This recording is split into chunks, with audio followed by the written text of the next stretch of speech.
अस्सलाम अलैकुम प्यारे दोस्तों। किसी शहर में एक नौजवान रहता था जिसका नाम अब्दुल गफ्फार था। अब्दुल गफ्फार निहायत लापरवाह और काम से कतराने वाला नौजवान था। वो मेहनत करने से ऐसे कतराता था जैसे बिखरी बारिश से डर कर भागती है। अब्दुल गफ्फार के वालिद का बहुत पहले इंतकाल हो चुका था और उसकी माँ मेहनत मजदूरी करके अपना और उसका पेट पालते रही। मगर जब वो बहुत बूढ़ी हो गई और इसमें काम करने की हिम्मत न रही, तो उसने बार बार अब्दुल गफ्फार को टोकना शुरू कर दिया कि वो मेहनत मजदूरी करके खाने पीने का इंतजाम करे। अब अब्दुल गफ्फार तो था ही लापरवाह। सुबह सवेरे उसकी माँ इसे डांट कर जगाती और कहती, "ई नामकोल अब्दुल गफ्फार, उठ जा। बदकिस्मत, सूरज सर पर चढ़ चुका है और तो सो रहा है। जा और जाकर मेहनत कर वरना फाका हो जाएगा।" अब्दुल गफ्फार झंझूट कर उठता, चाय पीता और बाहर निकल जाता। बाहर उधर उधर टहलता, दोपहर को घर वापस आ जाता और माँ फिर डांट कर खाना दे देती। खाना खाने के बाद जैसे ही सोने का इरादा करता, अब्दुल गफ्फार चारजाई की तरफ जाता, लेकिन माँ दोबारा डांट कर इसे बाहर भेज देती। घर से निकलकर वो घूमता फिरता, कहीं बैठकर बातें करने लगता। शाम के अंधेरे के फैलते ही घर का रुख करता, माँ फिर इसे डांट कर मोहब्बत भरा खाना खुला देती। खाना खाने के बाद अब्दुल गफ्फार मज़े से चारपाई पर लेटकर खरती हुए सो जाता। रोज़ाना यही सिलसिला चलता रहा। आखिरकार वो दिन भी आ गए जब फाका सर आ गया। माँ सोचती कि अगर ये काम धाम नहीं करेगा तो मेरे मरने के बाद कैसे खाए पाएगा, कैसे इसकी शादी होगी। यही सोचकर वो इसे लानत मलामत करती रही। मगर अब्दुल गफ्फार तो इस लानत मलामत का आदी हो चुका था, इसीलिए काम करने की बात करने तक का ख्याल नहीं करता था। एक दिन माँ को इतना गुस्सा आया कि इसने अब्दुल गफ्फार को सुबह की चाय भी ना दी। इसने अब्दुल गफ्फार का हाथ पकड़ा, दरवाजे तक ले गया और कहा, "आज तेरे खाने का इंतजाम तब होगा जब तू कुछ कमा कर लाएगा।" अब्दुल गफ्फार ने माँ की बहुत तारीफ की। "मेरी अम्मू, मेरी प्यारी अम्मू, सुबह की चाय तो पिला दो।" मगर उसकी माँ ने सख्ती से इनकार कर दिया। मजबूर होकर अब्दुल गफ्फार घर से निकल आया और चेहरा लटकाए हुए गलियों में घूमने लगा। चलते चलते वो चौराहे तक पहुंचा जहां भीड़ जमा थी। अब्दुल गफ्फार भी भीड़ में शामिल हो गया। एक ऊंची जगह पर खड़ा हुआ। वहां एक बादशाह का मुलाजिम ऐलान कर रहा था, "लोगों, गौर से सुनो, बादशाह सलामत का फरमान सुनो। जैसा कि तुम सब जानते हो, चंद दिनों से शहर में एक शेर आया है जो आदम खाता है और अभी तक कई आदमियों को खा चुका है। बादशाह सलामत का फरमान है कि जो भी इस शेर को जिंदा अमर कर बादशाह सलामत की खिदमत में पेश करेगा, इसे बहुत से इनामात से नवाजा जाएगा।" ऐलान खत्म होते ही भीड़ बखर गई। अब्दुल गफ्फार भी एक तरफ चला गया और सोचने लगा कि अगर मैं शेर को पकड़ लूं तो कितना अच्छा होगा, बादशाह से इनाम मिलेगा, लोग मेरी तारीफ करेंगे और मेरी माँ कितनी खुश होगी। ये सोचते सोचते अचानक इसकी चाय की याद आ गई। अब वो सुबह की चाय के बारे में सोच रहा था कि तेरे बेटे, पीछे से किसी ने आवाज दी। अब्दुल गफ्फार ने मार कर देखा तो एक अच्छी इज्जत वाली औरत खड़ी थी। महल्ले वाले इसे अच्छी अप कहते थे। वो अक्सर अब्दुल गफ्फार के घर आ जाती रहती थी। अच्छी अब दुनिया में तन्हा थी। अब्दुल गफ्फार ने पेशानी तक हाथ लेकर कहा, "जिए रहू बेटे, अल्लाह तुम्हारी उम्र लंबी करे।" अच्छी अपने हल्के से कहा, "कहाँ चल दिए बेटे, इतनी सुबह सवेरे?" अब्दुल गफ्फार ने बताया कि माँ ने चाय पिलाए बगैर निकाल दिया और कहा कि कोई काम कर वरना तेरे खाने पीने का बंदोबस्त नहीं होगा।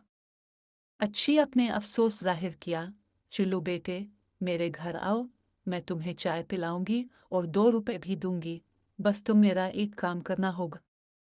"ना बेटे, वो मेरा गधा है।" "हाँ, हाँ," अब्दुल गफ्फार ने सर हिलाते हुए कहा, "बेटे, वो कल रात से मर चुका है या रस्सू तोड़ कर भाग गया है। तुम उसे ढूंढ ले आओ, मैं तुम्हें 2 रुपए दे दूंगी।" अब्दुल गफ्फार खुश होकर बोला, "चिल्लू बेटे, पहले चाय पी लेते हैं।" अच्छी अपने अब्दुल गफ्फार का हाथ पकड़ा और कहा, "चाय पियो और फिर गधे की तलाश में निकल जाओ।" अब्दुल गफ्फार गधे की रस्सों हाथ में पकड़े गलियों सड़कों और मोहल्ले में भटकते रहा मगर गधे का कोई सुराग न मिला। घूमते घूमते दोपहर हो गई, फिर शाम। मायूस होकर अब्दुलगफौर अच्छी अब के घर लौटा। अभी वो अच्छी अब के घर से कुछ दूर था कि बादल छा गए और हल्की हल्की बूंदें पड़ने लगी। अब्दुलगफौर तेज कदम बढ़ाते हुए अच्छी अब के घर पहुंचा तो जोर की बारिश शुरू हो गई। इसने अच्छी अब को बताया कि गधा ढूंढने के बावजूद न मिला।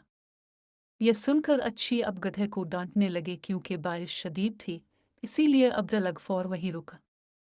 अच्छी आप इसके लिए चाय बनाने लगी।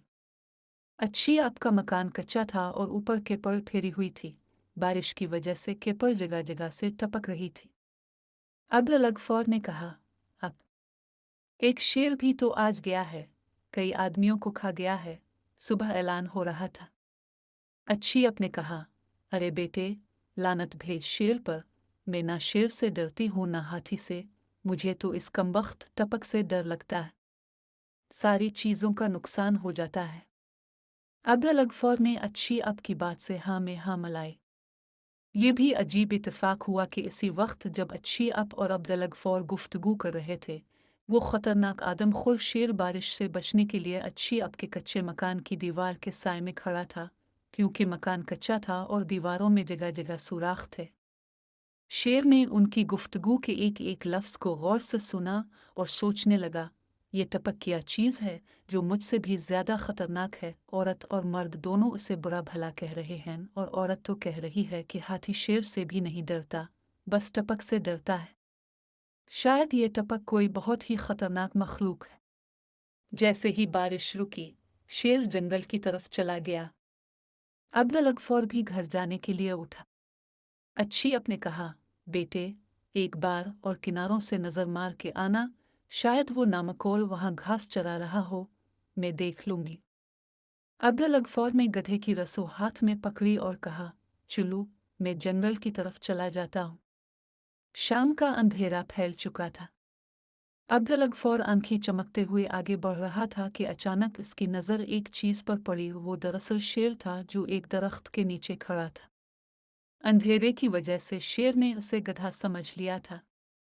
अब्दुलगफौर तेजी से इसकी तरफ बढ़ा, करीब पहुंचकर दो लातें मारी और बोला, यहाँ खड़ा है, दिन भर तेरी तलाश की।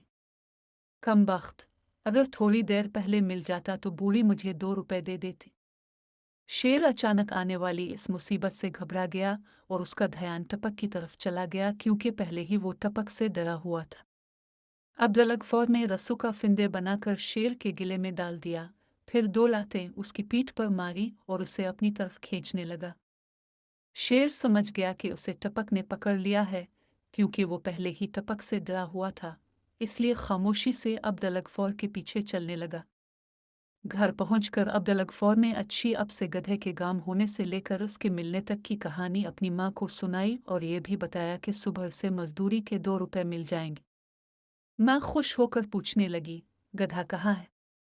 मैंने दरवाजे पर बांध दिया है और दरवाजे की कुंडी लगा दी है।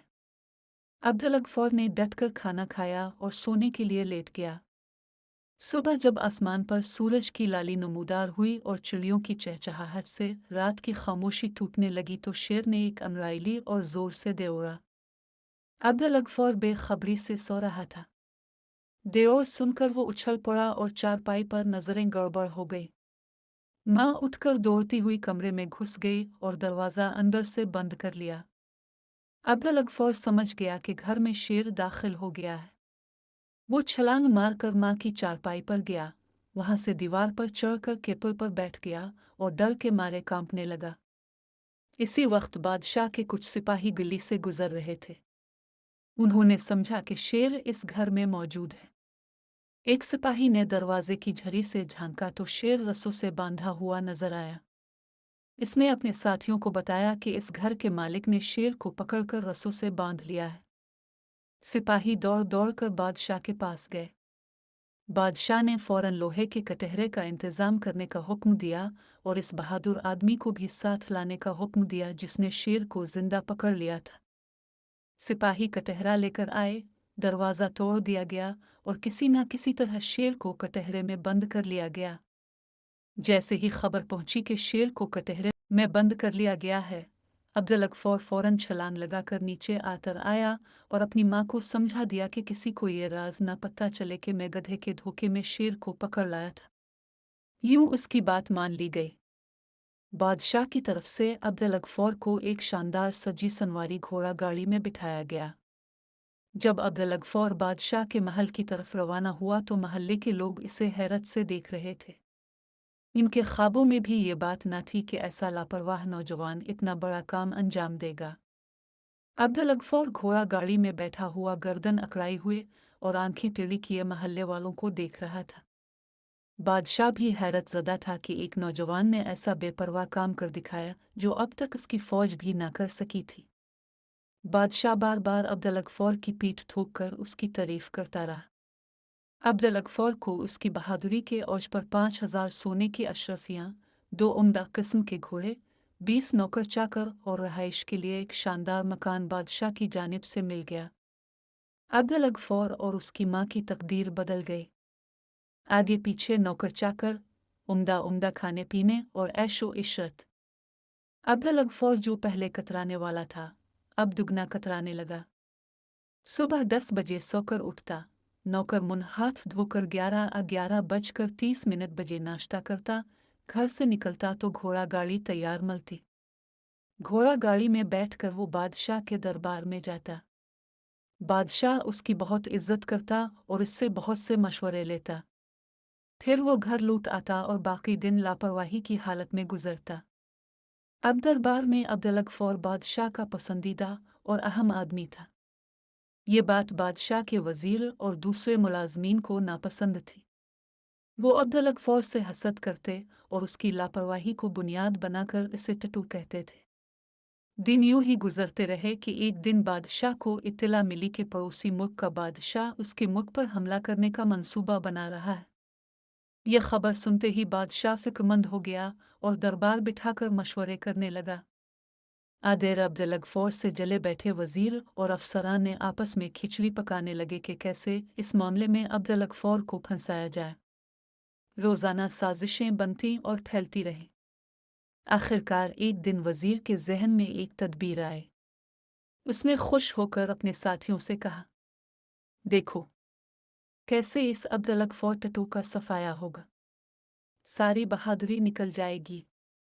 अगले दिन दरबार लगा तो बादशाह ने वजीर से कहा कि फ़ौज को तैयार करने का हुक्म दिया जाए, क्योंकि हमें इत्तला मिली है कि पड़ोसी मुल्क का बादशाह अपनी फ़ौज के साथ हमारे सरहदी इलाके में दाखिल हो चुका है और एक बड़े मैदान में अपनी फ़ौज के साथ रुका हुआ है। वजीर ने कहा, बादशाह सलामत, मुआफ़ कीजिए, मगर मेरे ख्याल में हमारे पास ऐसा आदमी भी मौजूद है जो अकेले एक फ़ौज के बराबर है। मेरा मतलब है अब्दुलगफौर साहिब जिन्होंने शेर को पकड़ लाया था। मेरे ख्याल में पड़ोसी मुल्क के बादशाह और उसकी फ़ौज के लिए वो अकेला ही काफ़ी है। फ़ौरन बाकी लोगों ने भी वज़ीर की बात से इत्तेफाक किया। बादशाह की आखिर में ये बात आ गई तो उसने फ़ौरी तौर पर अब्दुलगफौर को हाजिर होने का हुक्म दिया। अब्दुलगफौर ने हाजिर होकर जब मकसद मालूम हुआ तो पसीने छूट गए। बादशाह का हुक्म था कि इनकार करना अपनी मौत को दावत देना है। बादशाह नसीहत करता रहा, कामयाबी का यकीन दिलाता रहा। फिर एक तलवार अब्दुलगफौर को सौंपी गई। इसका हाथ पकड़कर उसे अस्तबिल ले जाया गया। अस्तबिल में बहुत से शानदार घोड़े मौजूद थे। बादशाह ने कहा, इनमें से एक घोड़ा अपने लिए पसंद कर लो। जब अब्दुलगफौर ने सेहतमंद घोड़ों पर निगाह डाली तो कांपने लगा। इसे डर लगा कि कहीं कोई घोड़ा दौड़ते हुए इसे जमीन पर ना उतार दे। अचानक एक घोड़े पर नजर पड़ी जो दुबला पतला और शायद लंगड़ा भी था, क्योंकि एक टांग उठाकर खड़ा था। अब्दुलगफौर को लगा जैसे वो घोड़ा बीमार और बहुत बुरा है। इसने इसकी तरफ इशारा किया तो बादशाह ने अब्दुलगफौर की कमर थोड़ी और कहा, शाबाश, हम तुम्हारी नज़र की दाद देते हैं। तुम हमेशा अच्छी चीज़ पसंद करते हो। ये हमारे अस्तबिल का सबसे शानदार घोड़ा है। अब्दुलगफौर ने घोड़े को देखा और दिल में सोचा, शानदार घोड़ा, ये मुल घोड़े पर जैन कासी गई है। फिर अब्दुलगफौर इस पर सवार हो गया। बादशाह ने दुआएं देते हुए इसे रुखसत कर दिया। घोड़ा कुछ देर तक लंगड़ा लंगड़ा चलता रहा, फिर अचानक उसने फर्री ली और दौड़ना शुरू कर दिया। अब्दुलगफौर के होश अलिफाड़ गए। घोड़ा ऐसे दौड़ रहा था जैसे हुआ में अलिफाड़ रहा हो। अब्दुलगफौर ने मजबूती से उसकी कमर पकड़ी और दोनों हाथों से उसकी गर्दन थाम ली। घोड़ा दौड़ता रहा। अब्दुलगफौर उससे चिमटे हुए अपनी मौत का इंतजार करता रहा। अचानक कुछ दूर एक दरख्त नजर आया। अब्दुलगफौर ने फौरन सोचा कि अगर एक हाथ से मैं इस दरख्त को पकड़ लूं तो मैं दरख्त से चिमटे रह जाऊंगा और घोड़ा आगे निकल जाएगा। ये सोचकर अब्दुलगफौर ने एक हाथ हवा में लहरा दिया। दरख्त जैसे ही करीब आया, अब्दुलगफौर ने इसके गिर्द अपना हाथ जमा लिया। घोड़े को झटका लगा और वो अगली दोनों टांगों पर खड़ा हुआ। अब्दुलगफौर ने इसकी पीठ पर अपनी टांगें लपेट ले ताकि वो गिर जाए। घोड़े ने जोर लगाया और दरख्त जड़ से अलिफाकेर कर अब्दुलगफौर के हाथ में आ गया। फिर वो उसी हवाई रफ्तार से दौड़ने लगा। अब्दुलगफौर घबराहट में दरख्त को मजबूती से पकड़े रहा। पड़ोसी मुल्क के बादशाह ने अपने वजीर को इशारा किया कि किसी ऊंची जगह पर चढ़कर देखे कि दूसरी तरफ की फौज आ रही है या नहीं। वजीर ने हुक्म पाते ही एक ऊंचे टीले पर चढ़ गया और सामने देखने लगा, फिर चौंक कर पीछे हट गया और फिसल कर नीचे गिर पड़ा। बादशाह हैरान होकर पूछा, क्या हुआ? एक सिपाही ने जवाब दिया, अरे सरकार, बादशाह सलामत, एक आदमी दरख्त ला रहा है मारने के लिए। क्या बिकता है? इस पर गुस्से में बादशाह ने कहा, ए अहमक, दरख्त ला रहे हो मारने के लिए, फिर खुद घोड़े से उतरकर टीले पर चढ़ गए। इनका भी वही हाल हुआ। वो घबरा कर नीचे आकर आए और चीख कर बोले, वापसी, जल्दी जल्दी भागो, अल्लाह की पनाह। एक आदमी दरख्त ला रहा है, पता नहीं दूसरे क्या क्या ला रहे होंगे मारने के लिए। भागो जल्दी। फौज सर पर पीर रखकर भाग निकली। घोड़ा ठीक उसी मैदान में पहुंचकर रुका जहां कुछ देर पहले पड़ोसी मुल्क की फौज जमा थी। घोड़ा जैसे ही रुका, अब्दुलगफौर नीचे आतर गया और जमीन पर बैठकर हाँफ लगा। जब सांस काबू में आई तो उसने खाली मैदान में नजरें दौड़ाईं। घोड़ा कुछ दूर पानी पी रहा था और मैदान में कोई मौजूद न था। अब्दुलगफौर समझ गया कि पड़ोसी मुल्क की फौज भाग चुकी है। थोड़ी देर बाद बादशाह अपनी फौज के साथ मैदान में आ पहुंचा। वहां सिर्फ अब्दुलगफौर था, घोड़ा था और जड़ से अलिफाकेरा हुआ दरख्त जो अब्दुलगफौर के कदमों में पड़ा हुआ था। बहुत से लोग घोड़े से आतर कर अब्दुलगफौर की पीठ थूकने लगे और फौज से मुखातिब हो गए, देखो, तुमने इस बहादुर सिपाही को दरख्त अलिफाकेर कर दुश्मन का मुकाबला करने भेजा था। अब्दुलगफौर से हसद करने वाले हैरान और परेशान खड़े थे। इस कारनामे पर अब्दुलगफौर को बहुत से इनामात व इकराम से नवाजा गया और बादशाह ने इसको अपना वजीर बनाने का ऐलान कर दिया। अब्दुलगफौर घर लौट कर आया और अपनी माँ को सारा हाल सुनाते हुए कहा, ऐ मो, बेहतरी इसी में है कि ये शहर छोड़ दिया जाए। 2 दफ़ा तो बस इत्तेफाक था जिसे कारनामा समझ लिया गया, मगर तीसरी बार पता नहीं किया हो। इसलिए हम रातों रात अपना सामान बांध कर कहीं और चले जाते हैं। जान है तो जहान है, वैसे भी हमारे पास काफी दौलत इकट्ठी हो गई है। इसी रात अब्दुलगफौर और उसकी माँ ने खामोशी से वो शहर छोड़ दिया।